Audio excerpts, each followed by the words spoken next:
Vamos a seguir hablando sobre el gobierno nacional, sobre estos intentos múltiples de ocultar la realidad, y entre esos intentos está este de suprimir por completo la protesta social. Y para esto le damos la bienvenida por segunda vez en el programa a Pablo Kleiman, director del Departamento Jurídico de la CTA Autónoma Capital. Pablo, ¿cómo estás? Bien, dentro de lo que se puede estar bien en este contexto. Claro, es la convención en la que todos caemos. Bien, todo bien. Bien, vos, bien, todo bien, bárbaro. Pero la realidad es que estamos viviendo un momento, si no de zozobra, pero sí complejo, y que tiene como un horizonte medio oscuro, toda vez que el gobierno salió ya la semana pasada a reprimir una protesta antes siquiera de que comenzara, de que se diera el horario en el cual todos los flyers de todas las organizaciones, de las hinchadas, de las centrales y demás, dijeran que empezaba. Estábamos todos citados a las 5, pero a eso de las 3:30, 4, ya empezaron a volar los primeros gases. Sí, la verdad que es muy preocupante en muchos aspectos la cuestión, porque... A ver, no hace falta decir lo que se está viviendo hoy, en el cual desde los altoparlantes y desde las pantallas de los trenes meten miedo diciendo a la gente que va a ser reprimida. Uh-huh. Pero la semana pasada supuestamente la represión venía porque había barra bravas que iban a ir a la marcha. Sí. Lo cual en principio, tiraron un montón de nombres y fotos que no coincidían, que no eran, pero yo creo que siempre nos llevan un terreno en el cual hay que explicar cosas absurdas, porque nadie va a defender un barra brava, pero no hay ninguna prohibición legal de que alguien que incluso sea barra brava pueda ir a una movilización. Pero además no hay ninguna foto, no hay ninguna filmación, y eso que tienen cámaras de sobra, en el cual se vea algún incidente antes de que la propia policía reprima. Uh-huh. Yo creo que esto no es casual, en el sentido que también les sobra el servicio de inteligencia para que tiren 2 piedras Pero lo que quieren mostrar justamente, porque lo que quieren es meter miedo, es que no hay ni siquiera que buscar una excusa para la represión. De hecho, el miércoles pasado iba a haber barra brava, suponemos, ¿no? Hoy no se sabe por qué están haciendo esto, y el miércoles pasado se congregaron hinchas de clubes porque hacía un mes que le estaban pegando a los jubilados todos los miércoles. Entonces el miércoles pasado iba a haber barra bravas, y los otros 4 miércoles, ¿qué pasó? Que los cagaron a palos a los jubilados. Y entonces el gobierno, cada vez que hay una movilización, porque creo que hay que reflexionar sobre esto, empieza con lo del delito de sedición, que fue lo mismo que les imputó a los de la ley Bases, que estuvieron presos un montón de tiempo. Junto con resistencia a la autoridad. Claro, pero resistencia a la autoridad no es tan grave como la sedición. No, claro. Yo no me quiero poner técnico, pero quiero leer solamente estos 2 artículos del Código Penal que tienen que ver con la sedición, que el artículo 229 dice: será reprimido con prisión de unos 6 años los que, sin rebelarse contra el gobierno nacional, armaren una provincia contra otra, se alzaren en armas para cambiar la constitución local, deponer a alguno de los poderes públicos de una provincia, arrancarle alguna medida o concesión o impedir, aunque sea temporalmente, el libre ejercicio de la facultad legal. Todo esto no se encuadra nunca en una protesta, no hay forma de encuadrarlo. Y más claro queda todavía cuando en el artículo siguiente, el 231, dice: luego que se manifestare la rebelión o sedición, la autoridad nacional más próxima intimará hasta 2 veces a los sublevados que inmediatamente se disuelvan o retiren, dejando pasar entre una y otra intimación el tiempo necesario para ello. Si los sublevados no se retiraran inmediatamente después de la segunda intimación, la autoridad hará uso de la fuerza para disolverlos. Pero está claro, con lo que habla, que está hablando de grupos armados, cosa que, más allá de las declaraciones de la ministra, no se vieron, no hay detenidos con armas, o al menos no aportaron las pruebas. Lo que sí se vio fue a un gendarme tirando un arma al piso. Sí. Lo que sí se vio fue a un gendarme disparándole directamente a Pablo Grillo. Lo que sí se vio es a un gendarme rompiéndole la cabeza a una jubilada de 87 años. Y ante eso no hay ni una mímica de la democracia, en el sentido que la ministra no dice: bueno, vamos a abrir un sumario interno, aunque no se abra, sino que dice: eso no está pasando, aunque le muestren las filmaciones. Y peor aún, dice: Pablo Grillo era un militante kirchnerista empleado de la municipalidad de Lanús. Lo cual no solo no es cierto, pero volvemos a lo de los barras. Si fuera cierto, ¿desde cuándo en este país no se puede ser opositor a un gobierno o participar de una marcha por ser opositor. Obviamente que todos los que participan de la marcha van a ser opositores al gobierno. Ahora, eso en sí mismo no es un delito, pero lo que decía que reflexionemos vengo pensando muchas cosas estos días, porque hay que pensar cuál es la matriz ideológica de este gobierno. Este gobierno asumió y en la ley bases lo que se establecía era que se prohibía cualquier reunión de 3 o más personas en la calle. Y que para reunirse 3 o más personas tenían que pedir una autorización al Ministerio de Seguridad e informar los motivos de la reunión. 3 personas, estamos hablando, vos te juntabas un café con 2 amigos, le tenías que informar al Ministerio de Seguridad cuánto iba a durar, de qué iban a hablar, y el Ministerio de Seguridad incluso podía o bien autorizarla, o bien denegarla, o hacerle modificaciones.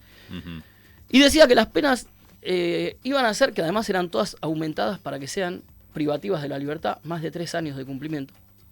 Decía que las penas también eran para los coordinadores, organizadores de la marcha. ¿Y a quiénes definía como coordinadores, organizadores? A todo aquel que convoque a la marcha públicamente. O sea, cualquier persona que en sus redes diga un flyer, listo. Hay que ir, es coordinador, entonces se le caía más. Es el mismo gobierno que en esa ley decía que había que cobrarle el precio de los operativos a las organizaciones sociales. Es el mismo gobierno que gobierna por decreto, saca el DNU 70/23 cuando el Congreso está en funciones. No quieren esto ni hacer la mímica de la democracia. Ahora nombraron jueces de la Corte por decreto y aprueban el acuerdo del FMI por decreto. Y saltan tanto Caputo como Francos a decir que eso lo hacen porque no tenían los votos en el Senado. Más claro, échale agua. Más claro, échale agua, pero es lo que digo, hay que buscar ahí la matriz ideológica que incluso en esa misma ley bases. El gobierno pretendía que el poder delegue las facultades legislativas. No sé si se acuerdan que le delegaron un montón, pero eran muchas más. Eran todas las áreas, previsional, laboral, todas las que te quieras imaginar, tributar, todas, y eran por un lazo de 2 años, prorrogable otros 2 años, con lo cual todo el mandato. ¿Qué quiere decir todo esto? Que ellos y prorrogables si el presidente decidía que necesitaba esos otros 2 años extra. Entonces, lo que quiero decir es que si el presidente pudiera gobernar con su hermana y su perro muerto, lo haría. Esa es la idea del gobierno. Y la idea de la ministra de Seguridad es que cualquiera que vaya a una marcha es opositor y por tanto enemigo, porque la justificación para el disparo de Grillo fue que era kirchnerista y era militante y opositor. Con lo cual, lo que está diciendo es, a esos se les puede disparar a la cabeza a matar. Y ante eso, los otros poderes también son responsables, porque ni los fiscales ni los jueces abren investigaciones de oficio. Además de por estos dichos, todos vimos lo que pasó con el móvil de Cadena 3 el otro día, además del policía. El año pasado que dieron vuelta, el auto que dieron vuelta fue el de Cadena 3, claro. También de un colega que conocemos. Esta vez dieron vuelta un patrullero que dejaron servido también. Pero están las imágenes de todos los que hacen eso y no hay nunca una actuación. El Poder Legislativo, por otro lado, no solo termina convalidando todo, sino que asistimos a un espectáculo lamentable en el cual legisladores que firman un proyecto de ley terminan votando en contra de su propio proyecto, legisladores que cambian el voto último momento y los agarran con valijas de dólares yendo a Paraguay, legisladores que cambian el voto último momento y los nombran embajadores, y tenemos una conjunción entre el poder legislativo, el poder judicial, el poder ejecutivo, de podredumbre, de mímica de la democracia, y entonces ahí también entra en juego para mí una cuestión de que cuánto valor se le da a la democracia y cuánto valor le termina dando a la sociedad, porque cuando volvimos a la democracia, Alfonsín dijo que con la democracia se come, se cura y se educa, y 40 años después ni se come, ni se cura, ni se educa. Entonces es válida la pregunta de ¿para qué sirve? Sí. Más allá, obviamente, ¿no? Que entendemos para qué sirve, pero digo, esta... Sí, pero la pone en cuestión. Claro. La pone en cuestión. Mismo esta postura de un Senado, como decías vos, que o está arreglado o está como espectador porque no puede hacer nada, porque no se juntan los votos, porque la rosca y demás, también debilita a la propia institución, y la ciudadanía puede terminar diciendo, y bueno, está bien, Javo, cerrá el Congreso, si para qué lo queremos, claro. Son todo narcos, de los malos, cerralo, total. ¿Qué opinás, Pablo? También quiero poner en la mesa a esta jueza que soltó a estos militantes que habían sido detenidos y que Patricia Bullrich ahora también la emprende contra ella como, o sea, como por no amoldarse, por no avenirse a lo que ella dicta, que en realidad parece ser el poder detrás del trono, ¿no? No, claro, y es parte de lo que hablábamos antes de la matriz. O sea, cualquiera que opine diferente es un enemigo. Entonces, Patricia Bullrich denunció a la jueza incluso por cómplice de sedición, lo cual no tiene... Asidero, pero y bueno. casi todas las denuncias que hace caen en saco roto, pero yo, aprovechando lo que preguntas, quiero dejar en claro algo. A la jueza se la acusa de garantista, y ser garantista, que es sencillamente dar garantías constitucionales, no es una opción de los jueces. No Claro. es que puedo o no puedo ser garantista. Está en el libro ese que consultan. Está en la Constitución, ni siquiera estamos hablando ya de las leyes del Código Penal. Está en la Constitución el principio de inocencia, de que nadie es culpable hasta que se muestre lo contrario. El principio de que hay que juzgar a una persona, no puede ser condenada sin juicio previo. Y la prisión preventiva es excepcional, más allá de que lamentablemente se generaliza en muchos casos. La prisión preventiva, justamente como existe la presunción de inocencia, se supone que uno tiene que esperar el juicio hasta que sea condenado y ahí recién Claro. en libertad. Las únicas dos excepciones son si puede entorpecer la investigación, que eso generalmente es gente con determinado poder, que no son los manifestantes del otro día, Y que nunca están detenidos antes de y que nunca de están tiempo, detenidos, y si hay peligro de fuga. Pero si no, no es una No es elección de los automático. jueces ser garantistas o no ser garantistas. Las detenciones del otro día, y la jueza lo dice claramente, no hay una sola prueba de que, más allá del acta policial, de que estas personas hayan cometido algún ilícito. Incluso lo que se ve en los videos, que son de público conocimiento, es la policía, como siempre, cazando al voleo. Y este gobierno es algo bastante paradójico, que asumió denunciándonos a las organizaciones de que intimidábamos a la gente para que vaya a las marchas, A todas. a todas, y lo que está haciendo este gobierno es intimidar para que no vayan a las marchas, porque lo que decíamos hoy de los mensajes, pero además todos ven cómo se reprime por nada, se lleva detenido por nada, se inician causas por sedición, que es un delito grave, por nada, y todos tenemos amigos y familiares que han dejado de ir a las marchas por temor. Nosotros seguimos yendo, pero no estamos exentos del temor. No sé si te pasa, pero familia, amigos que ante una movida como la de hoy ya llaman y dicen, che, cuídate, che, ¿dónde está? Bueno, fíjate, pegame un tubazo cuando termina. Claro, pero por eso digo, y esto tiene que ver también con justamente no querer que se vea el descontento que está además desbordando la convocatoria que pueden hacer las organizaciones sociales. Por eso la semana pasada se convocaron diferentes hinchas, diferentes clubes, pero digo, desborda lo que pueda convocar la militancia. Y me parece que en eso también la prohibición de drones tiene dos sentidos. Uno es, obviamente, que no se pueda recolectar prueba como se vio lo de Grillo, pero la otra es no mostrar la masividad de las movilizaciones. Y en eso también va el vallado tan grande que recién lo veíamos y lo comentaba fuera de micrófono. La imagen que se ve, por lo menos en C5N, de una plaza de los Congresos, sin gente, sin tránsito, totalmente limpia, parece que la hubieran encerado anoche, también es algo que viene a garantizar esta represión y este vallado. Sí, además eso, la construcción de que el que se moviliza es un enemigo. El que es opositor, el que no esté de acuerdo con las ideas del gobierno, es un enemigo. Entonces vos tenés al presidente que incluso... Los buenos son los de azul. No solo eso, tuitea, zurdos de mierda, tiemblen, van a correr.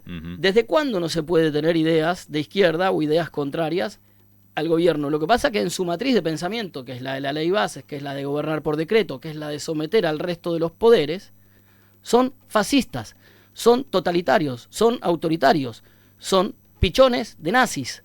No tienen otra calificación. Yo siempre tengo presente la carta de Rodolfo Walsh a la Junta Militar porque me parece, aún después de tantos años, de una lucidez tremenda, una vigencia impresionante, pero yo siempre pienso, Rodolfo Walsh tenía desaparecido a muchos de sus compañeros, de sus amigos, a su propia hija había muerto. Hija, sí. Y Rodolfo Walsh en la carta a la Junta, viene describiendo los crímenes de la dictadura hasta el punto 5. Y en el punto 5, quiero leer un pedacito porque tiene que ver con lo que estamos viviendo hoy, no casualmente, no azarosamente. Y la hizo, quiero decir, a un año de la dictadura. Sí. La publicó, la dio a conocer, la repartió en distintos buzones de esta ciudad a un año totalmente, de la dictadura, es un análisis, iniciada la dictadura. Y es un análisis que si él no lo hubiera hecho, tal vez en este momento, que pasaron 40 años, nos costaría mucho hacerlo. Sí. Y él lo hizo a un año. O sea, por eso siempre digo la lucidez que tenía. Y en el medio de todo ese horror. O sea, yo me imagino, ¿no? Alguien que le desaparecen sus amigos, sus hijos, su familia. Hay que poder abstraerse de eso. Sí. Y decir, como decía, más allá, estos hechos que sacuden la conciencia del mundo civilizado, no son, sin embargo, los mayores sufrimientos que han traído al pueblo argentino, ni las peores violaciones a los derechos humanos, las torturas y las desapariciones. No son las peores violaciones de los derechos humanos. Y dice, es en la política económica de este gobierno que debe buscarse no solo la explicación de sus crímenes, sino una atrocidad mayor que castiga a millones de seres humanos con la miseria planificada. En un año, hace un año que asumió el gobierno de Mira y también casualmente, han reducido ustedes el salario real de los trabajadores al 40%, disminuyendo su participación en el ingreso nacional al 30%, elevando de 6 a 18 horas la jornada de labor que necesita un obrero para pagar la canasta. Los resultados de esa política han sido fulminantes. En este primer año, el consumo de alimentos ha disminuido el 40%, el de la ropa más de 50%, el de medicinas ha desaparecido. Como si esas fueran metas deseadas y buscadas, han reducido ustedes el presupuesto de la salud pública a menos de un tercio de los gastos militares, suprimiendo hasta los hospitales gratuitos, mientras centenares de médicos, profesionales y técnicos se suman al éxodo provocado por el terror, los bajos sueldos o la racionalización. El espectáculo de una bolsa de comercio, donde en una semana ha sido posible para algunos ganar sin trabajar el 100 y el 200%, donde hay empresas que de la noche a la mañana duplicaron su capital sin producir más que antes, la rueda loca de la especulación en dólares, letras, valores ajustables, la usura simple que ya calcula el interés por hora, son hechos bien curiosos bajo un gobierno que venía a acabar con el festín de los corruptos. Hay que leer la carta completa, pero digo, sigue teniendo una vigencia impresionante. Es impresionante. Y me parece que en la matriz esta fascista del gobierno lo que hay que ver y buscar es que en realidad es la implementación de un plan económico que beneficia a unos pocos, que perjudica a la mayoría, y que como toda política de hambre, la única forma que tiene de cerrar temporalmente es con represión. Y digo temporalmente porque pensar que nuestro pueblo se va a quedar callado o inmóvil es desconocer la historia de nuestra clase. Nosotros tenemos un pueblo heroico, totalmente, que a pesar de las agachadas que estamos diciendo, y las decepciones y las traiciones que han sufrido en su vida de los diferentes cosas en las que han creído, sigue movilizándose, sigue poniendo el cuerpo, sigue arriesgando su vida, su integridad física, su libertad para defender los derechos que considera justos. Por eso pueden reprimir, pueden meternos presos, pueden intentar asesinarnos como están haciendo, pero va a ser temporal y no van a poder detener nunca a un pueblo que no casualmente es el único pueblo en el mundo que logró hacer un juicio civil y poner en el banquillo de los acusados a los militares que constituyeron un genocidio.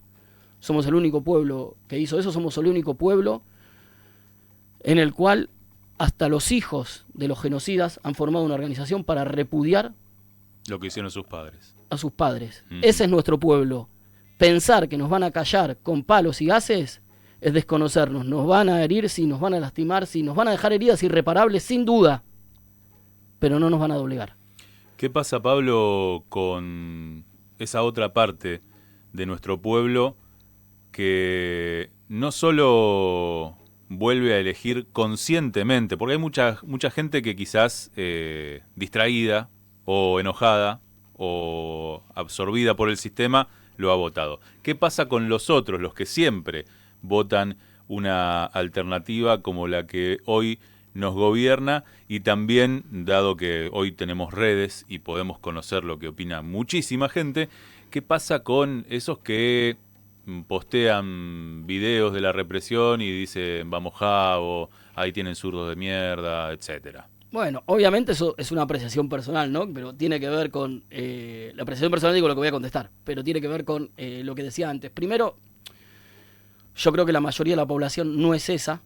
Me parece que hay que analizar más lo que hablábamos antes de la decepción con la democracia y la decepción con otras experiencias políticas a las cuales han apostado y los han defraudado, porque no es que hay un electorado que cada 4 años cambia y lo traen los extraterrestres. Ganan y pierden con el mismo electorado porque se van decepcionando de unos o de otros.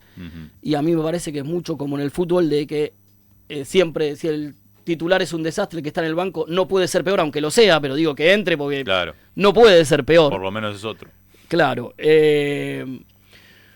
Pero yo nunca tengo la sensación, ni creo, en que el pueblo sea fascista o autoritario, sino esto que hablamos antes de las decepciones, y por otro lado sí hay un sector de la sociedad obviamente reaccionario, hay un sector con poder que prefieren hacerse los distraídos. A nosotros siempre, vos como mi generación también, a mí me costaba hacerme la idea de cómo se podía decir esto de cuando termina la dictadura, ¿no? De, yo no sabía, pero no pensé que era tanto. Digo, claro, ese hacerse el distraído es cómodo también, porque hoy hay, vamos a hablar, periodistas o políticos que se hacen los distraídos y que mañana cuando pasen cosas más graves, que ojalá no sucedan, pero digo, la semana pasada podríamos haber tenido un muerto, y si lo hemos tenido, y después se termina, como se sabe, descubriendo que fue una represión intencional, se hacen los distraídos y dicen, yo no sabía. Pero me parece que hay que caerle más la responsabilidad a esto de los medios de comunicación, los comunicadores sociales, ciertas responsabilidades políticas importantes, que a la gente en sí que sobrevive como puede en un país que tiene unos índices altísimos, lamentablemente hace muchos años, de pobreza y sobre todo de pobreza infantil. Y entonces, ¿qué perspectiva de futuro puede tener un país donde, depende de la estimación, pero entre 7 y 8 de cada 10 niños menores de 18 años son pobres? Eso también hay que pensar, si es democracia o no es democracia, o qué tipo de democracia. Claro. Agudísimo el punto de vista, Pablo, y estaba tratando de pensar cómo puede continuar esta cuestión desde el punto de vista judicial. ¿Hay herramientas, por ejemplo, esta jueza? ¿Hay otros jueces y juezas en esa postura? ¿Tienen las herramientas como para decirle a una Patricia Bullrich, totalmente respaldada por este gobierno y por otros poderes también, señora, hasta acá, siéntese en la silla que le corresponde y no quiera abarcar todo el sillón? Las herramientas sobran. Está la Constitución Nacional para empezar. A esta jueza la acusan de kirchnerista. A Servini no se animaron a decirle eso, pero digo, Servini terminó llegando a la misma conclusión que llegó esta jueza con los detenidos de la marcha a la ley Bases, que también fueron acusados de sedición y atentado contra los poderes públicos, y terminó liberando a todos diciendo que no había pruebas. Pero algunos se comieron un mes y medio. Ni hablar, porque eso es lo que quieren dejar para meter miedo, de que vos vas a una marcha y puedes estar un mes preso en un penal. Pero lo que digo es, Servini ahora también es kirchnerista, que liberó a los detenidos. Las herramientas sobran, y no solo en el Poder Judicial, también lo que hablamos en el Poder Legislativo, porque no hay una interpelación a la ministra, no hay un juicio político a la ministra, y en eso también, lo que decía antes, hay que hacerse responsable, porque si los legisladores no interpelan a la ministra, no hacen juicio político, después cuando hay un muerto no se pueden hacer los distraídos. Las herramientas sobran, hay que tener la voluntad política, que eso sí escasea, y mucho. En el derecho, al final, yo creo que todas estas causas se terminan cayendo. Lo que pasa es que en el medio pueden pasar estas cosas, de que alguien esté un mes preso injustamente, o aunque no estés preso, tener una causa abierta por sedición no es una cosa graciosa, no es una cosa que uno pueda estar desarrollando la vida normalmente mientras le pesa eso.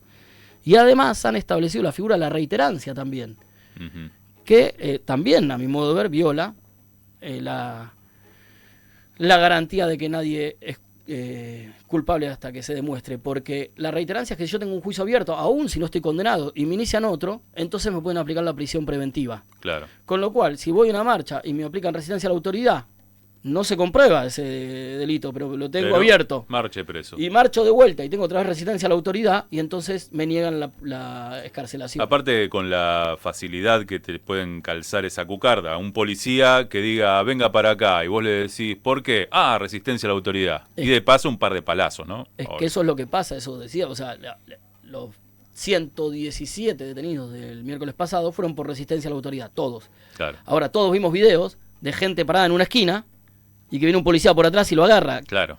¿Qué resistencia la autoridad Dos está pibes poniendo? de 12 años también. Entre Chicos esos. de 12 y 14 años. Esas cosas no son, eso es lo que digo, no son errores. No es que no se dieron cuenta que eran chicos de 12 y 14.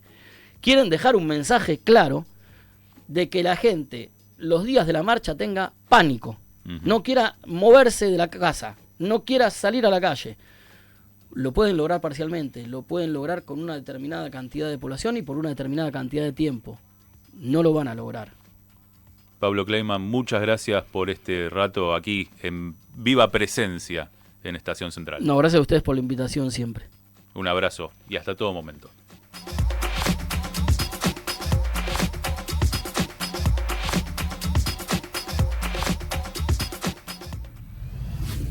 Estación Central. Muchas voces hacen una idea.